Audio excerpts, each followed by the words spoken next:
বলছেন যে সূরাতুল জুমা কোরআনে কারিমে আছে, তার আয়াত নম্বর 9 মহান আল্লাহ ইরশাদ করছেন, ইয়া আইয়ুহাল্লাযীনা আমানু ইযা নুদিয়া লিস-সালাতি মিন ইয়াউমিল জুমআতি ফাসাউ ইলা যিকরিল্লাহি ওয়া যারুল বাই' যালিকুম খায়রুল লাকুম ইন কুনতুম তা'লামুন।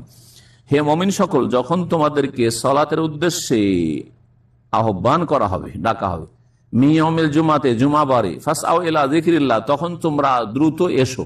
ফাসাউ মানে দৌড় দিয়ে আসা না, এসো, ছুটে এসো মানে স্পিডের দিক থেকে ছুটে আসার নয়, মানে সকাল সকাল এসো, তাড়াতাড়ি এসো, লেট করে নয় যে একেবারে শেষখানে পৌঁছিলেন। ফাসআউ ইলা যিকরি, আল্লাহর স্মরণের উদ্দেশ্যে।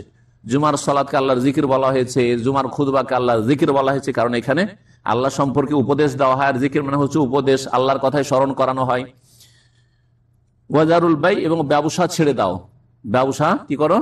কেনা বেচা ছেড়ে দাও, আল্লাহ হুকুম করেছেন। সুতরাং উলামায়ে কেরামরা বলেছেন এই আয়াতের আলোকে যে দ্বিতীয় আজান হওয়ার পরে কেনাও কাবিরা গুনাহ হারাম, আর বেচাও কাবিরা গুনাহ।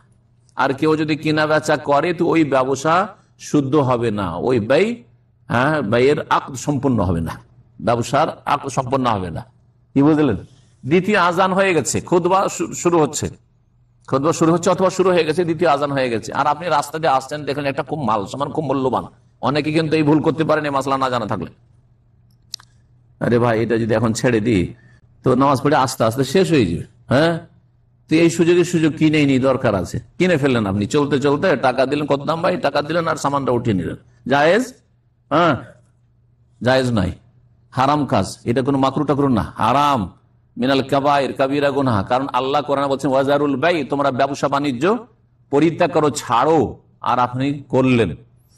আর যখন এই হারাম কাজ করলেন, সুতরাং এই ব্যয় আকদে ব্যয় হবে না, সম্পূর্ণ হবে না। সুতরাং এই ব্যবসা যেন হয়নি। এই যে সামানটা নিয়ে গেলেন আপনার জন্য হালাল নয়, যে টাকাটা ওই লোক নিয়ে গেল আপনাকে সামান দিয়ে, সেটা তার জন্য হালাল নয়। এটা হচ্ছে ব্যবসা হালাল না হওয়ার অর্থ। নবী করিম সাল্লাল্লাহু আলাইহি ওয়াসাল্লাম একটি হাদিস রয়েছে, হাফসা রাদিয়াল্লাহু তাআলা আনহা থেকে বর্ণিত, বলছে রাওয়াহুল জুমআতি ওয়াজিবুন আলা কুল্লি মুহতালিম। জুমা বারে, জুমার মসজিদে যাওয়া বা জুমার সালাতে যাওয়া, রাওয়াহ মানে যাওয়া, ফরজ, ওয়াজিব আলা কুল্লি মুহতালিম, প্রত্যেক সাবালক ব্যক্তির উপর, মুসলিম সাবালক। তাহলে বোঝা গেল যে নাবালকের জন্য জুমা ফরজ নেই, কিন্তু যদি নিয়ে আসেন, ধরেন 8 বছর, 10 বছর, 7 বছরের পরে নামাজের জন্য নেওয়া যেতে পারে, 5 ওয়াক্ত নামাজের জন্য জুমাতে নেওয়া যেতে পারে। 10 বছর, 11 বছর, 12 বছর, এখনো সাবালক হয়নি, বা 7 বছর, 8 বছর, মসজিদে নিয়ে যাচ্ছেন, জুমা নেকি পেয়ে যাবে, কিন্তু জুমা তার উপরে ফরজ নেই। হাদিস নাসাইতে রয়েছে, ওয়াল ইজমাউ মুনাফিদুন আলা উজুবিহা।